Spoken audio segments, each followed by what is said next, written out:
한일이 통화수합 협정을 맺을까요? 맺을 가능성이 점점 높아지고 있습니다. 예. 한일 정상회담에서요 주요 의제로 다뤄지기도 했고요. 또 기획재정부 장관이 일본의 재무장관하고 연내에 만나기로 했습니다. 그러면 어떻게 될까요? 지금 현재의 한일 어떤 분위기를 봐서는요 통화 스와프를 맺을 가능성 굉장히 높습니다. 지금 현재 분위기를 봐서는요. 과거처럼 한일이 적대 관계가 아니라 지금 한일은 굉장히 가까워지고 있거든요. 신냉전 체제의 질서가 개편되면서 말입니다. 결국 자유진영의 외교를 강화한 탓입니다. 그렇기 때문에 한일 외교는 그 어느 때보다 진하게 붙는다 이렇게 이야기할 수 있습니다. 이렇게 되면 과거에 한미 통화 스와프가 됐던 것처럼 아마 통화 스왑이 되지 않겠느냐 하는 게 시장의 전망입니다. 사실 과거에는요 여러분 한일 통화 스와프를 보면 2011년 12월에는 700억 달러까지 통화 스와프를 맺었었습니다. 야, 이게 이런 적도 있더라고요.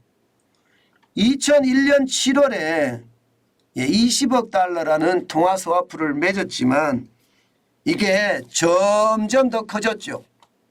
2011년 12월에는요 10년 만에 거의 말입니다 35배 급증했다고요.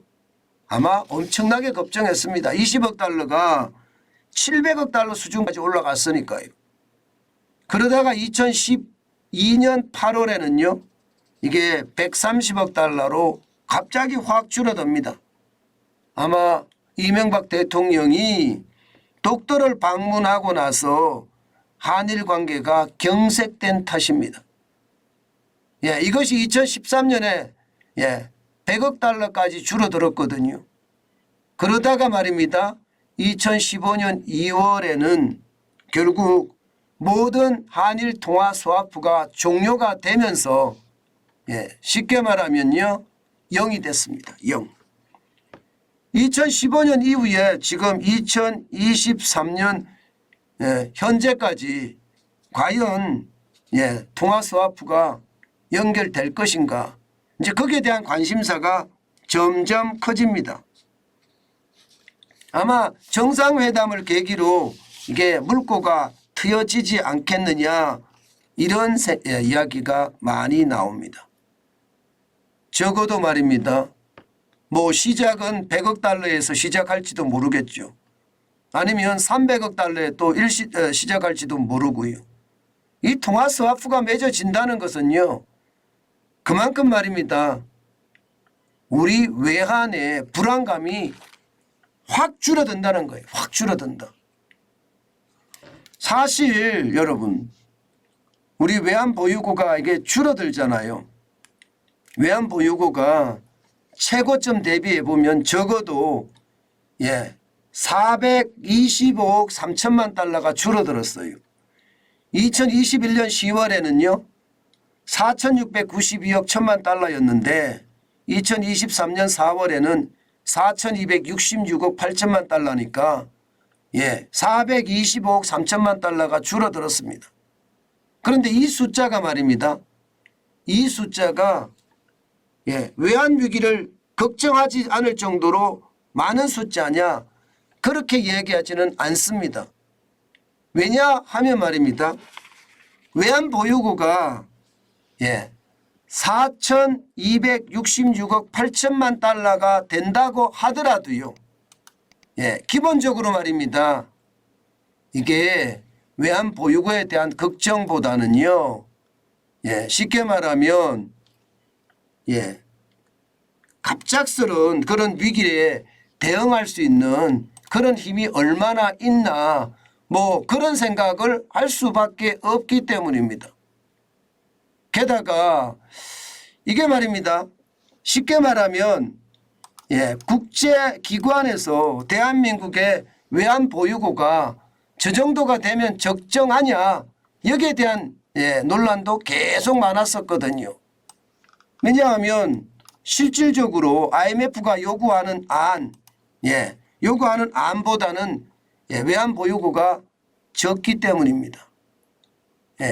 실제로 IMF는요. 연간 수출액의 5%, 통화량의 5%, 유동 외채의 30%, 외국인 투자 잔액의 15% 이것을 다 합쳐서 그 총 금액의 100에서 150%가 적정하다. 이렇게 IMF는 이야기하고 있거든요.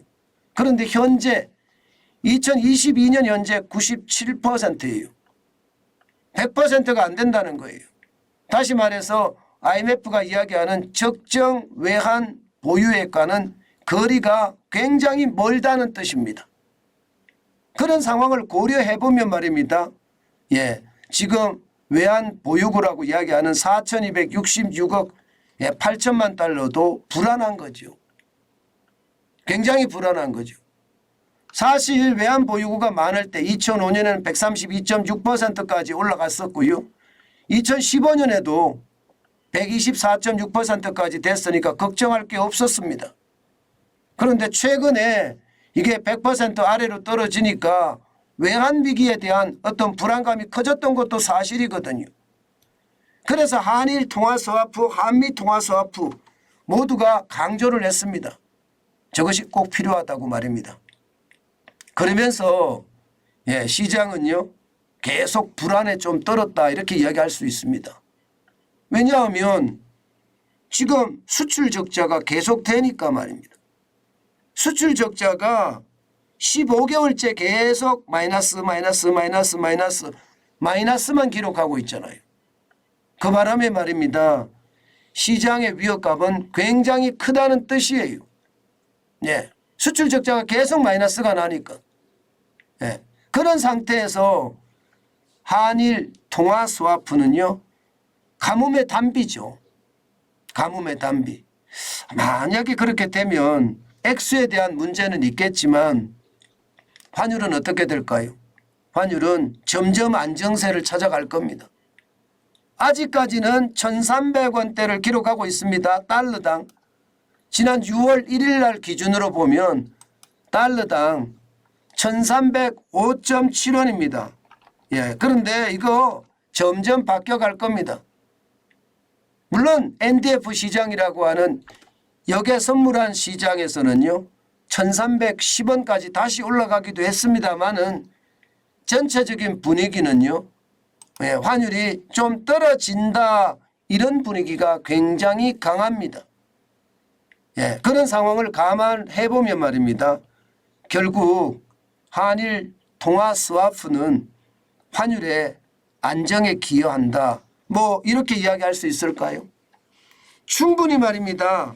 한일 통화 스와프는 단기적으로 불안한 환율의 어떤 마중물이 될 가능성 굉장히 높습니다.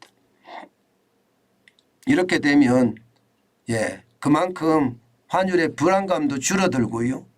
특히 한일 통화 스와프가 되고 나면 한미 통화 스와프도 될 가능성이 높아지거든요. 그렇게 되면 여러분 시장에서는요. 이제 안정감 내지는 안도감 이런 것이 팽배해질 겁니다. 그러면 환율에 대한 불안감도 그만큼 낮아질 수 있다는 이야기입니다. 저는 시장에 항상 보면서 말입니다. 불안하고 불안한 그런 상태에 언제든지 올 수 있다고 생각을 하거든요. 그 불안감이 시장 전체에도 이제는 좀 가라앉지 않을까 뭐 그런 생각도 해 봅니다.